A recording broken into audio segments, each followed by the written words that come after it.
Welcome to my preview of the Tropical Smoothie Cafe Frisco Bowl featuring 12-1 UTSA versus 11-2 number 24 SDSU San Diego State. It's going to be Tuesday, December 21st at 7:30 p.m. Eastern Time on ESPN. This is a massive bowl game. It really might not look like that. You've got an unranked team out of Conference USA here in UTSA, and then you have a lower ranked team in San Diego State. But this is a big bowl game. This is a really, really massive matchup here between two teams that have been very, very good this year. Definitely shooting at the top level of the group of five this season, who had high expectations for themselves. UTSA that close to an undefeated season. San Diego State falling just short of a Mountain West Conference Championship victory. So both of these teams with a little bit of a chip on their shoulder and trying to prove something here coming into bowl season. I think it's going to be a very, very exciting matchup. One of the ones I'm looking forward to most of the year. UTSA favored by 2 points and given a 60.7% chance of winning according to ESPN. Series history here. This is the first ever meeting. There's a lot of teams that are saying that for. Makes these videos easier because I can just skip right past that section. So first ever meeting between these two programs and a chance for the Mountain West to really make a statement here against Conference USA, against their top product, their best product here, UTSA, winner of Conference USA. A great chance here for the Mountain West to prove their dominance as the best conference in the group of five. Record review here, both of these teams shooting well above expectations, especially my expectations coming into this season. First off, and you know what, I'm going to apologize to both of these fan bases right off the bat, because in my season preview, when I went through and I looked at every single college football team, I did rate these teams pretty low, and that was just kind of going off of the season they'd had the year before, and then just looking at the players they were returning. Of course, with COVID year, it was really tough to guesstimate what the records were going to be, just not knowing how COVID impacted players and impacted teams' preparation. So UTSA coming off of a 7-5 season last year and a 4-8 season the year before that, I was not expecting anything big out of them. I was projecting a 6-6 overall record.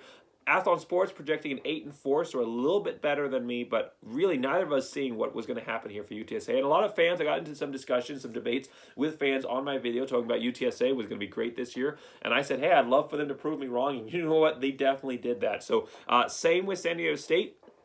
San Diego State coming off, again, not a great year last season.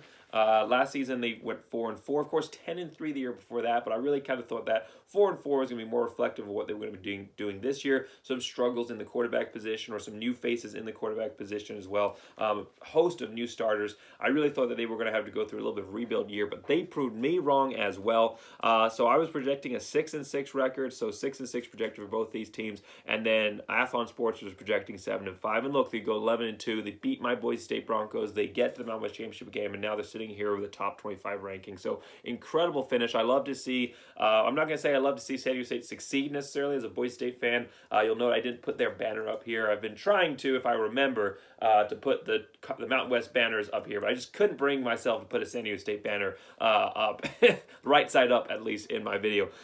So definitely no love lost between Boise State and San Diego State fans. However, it is good to see the teams in the Mountain West doing well, building up the strength of the conference. The conference was so tough this year. Boise State had the second hardest schedule in all of college football, according to one of the sports rating sites out there that ranks strength of schedule.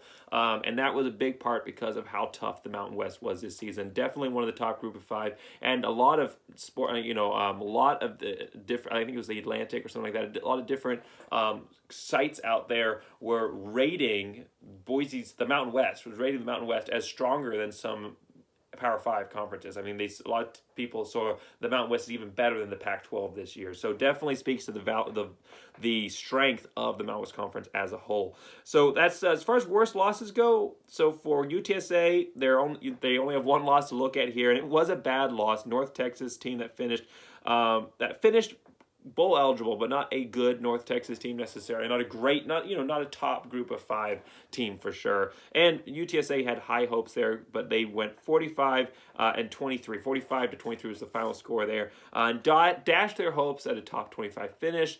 Dashed their hopes at something crazy maybe happening with bowl selection. I don't think there was ever a chance they were getting into a New Year's Six, just because they really were low even with an undefeated record on that ranking, but dashed their hopes at finishing top 25 and maybe at least being able to do a UCF, make that claim, hey, we deserve to be, claim national champions, kind of thing.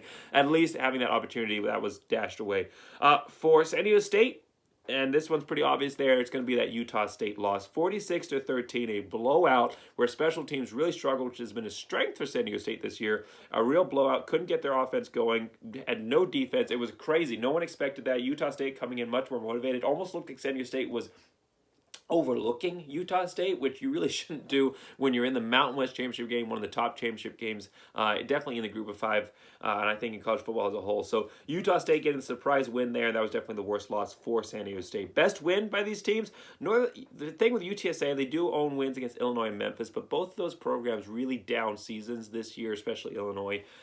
So UTSA, unfortunately, coming out of Conference USA, the worst conference in college football. I mean, really, it is. When you look at the teams that are in that, they are among not just the mid to bottom tier, but I mean they are the worst teams in all of college football are in that conference. So a very easy record, easy road to this season for UTSA. Not to take anything away necessarily from UTSA's 12-1 record. It's hard to go 12-1 against anybody, and especially Conference USA, who is recruiting at the same level as those teams, and in the past has been one of those basement dwellers of college football. Being able to rise above that and get to the mid to lower top tier of college football this season was an excellent job by them. So best win probably against Western Kentucky. The 49-21 win against a good Western Kentucky team in their conference championship game. That was a quality win, I thought, there, at least by Conference USA standards. For San Diego State, 33-31 win against Utah in 3 overtimes. A Utah team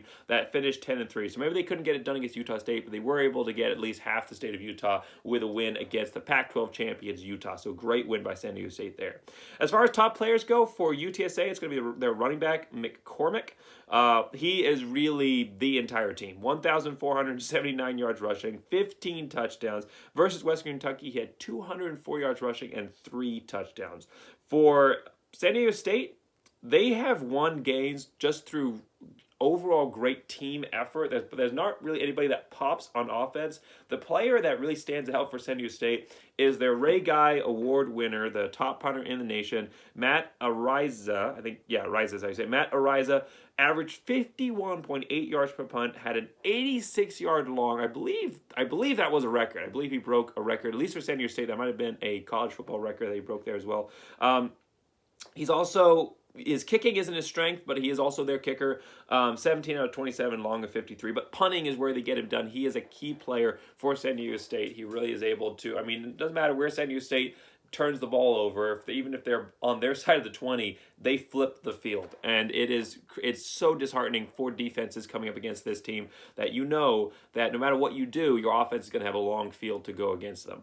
So for keys to the game for this one, it's going to be get after the punter. That's really how Utah State was able to build momentum early and eventually win this game. They blocked 2 punts against San Diego State, driving the punt blocking, the personal protectors back into the punter. Both of those, I believe, led to touchdowns. So that's going to be big for UTSA in this one. For San Diego State, shut down McCormick. If you could shut down McCormick, he's going to, you shut down McCormick, that's going to be basically equating to a victory in the end there. He really is their entire heart and soul for this offense, as we were talking about before.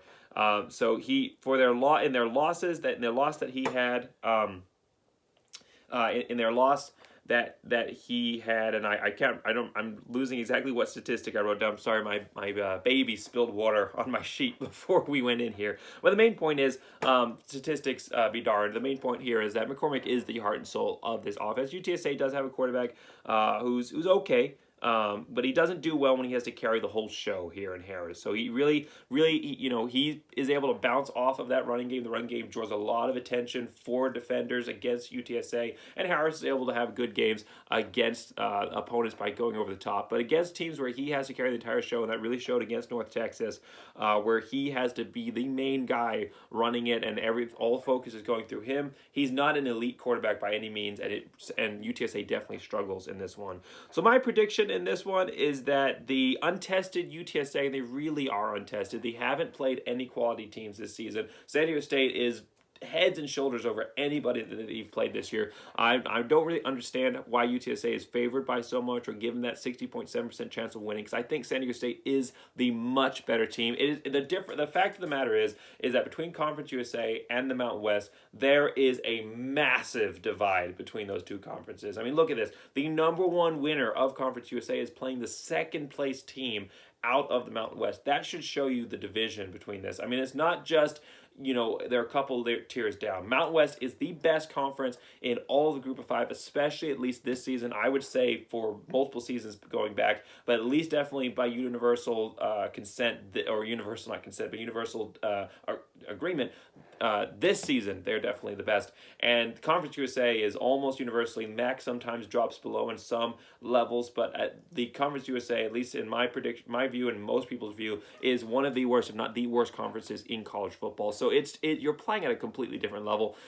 It's almost like UTSA is playing a Power 5 team here, because San Diego State is playing at a Power 5 level this year with Power 5 wins. So I think that UTSA is going to be very much overmatched in this one. I think that they're going to struggle against San Diego State, especially San Diego State's defense, which has been very, very good this season. I think San Diego State maybe doesn't have a blowout win against UTSA, because UTSA is a good enough team where they'll be able to keep it close. But I think that San Diego State definitely gets the win against the battle-hardened Aztecs out of the Mountain West, which is a tough conference to come through. And the way that they were able to come through 11-2 is amazing accomplishment by San Diego State. So that's my prediction on this one. San Diego State with a win and an over on the over-under. Thank you so much for watching this video. I'm going through and I'm previewing every single bowl game this season, so make sure you like and subscribe. And as always, go Big Blue!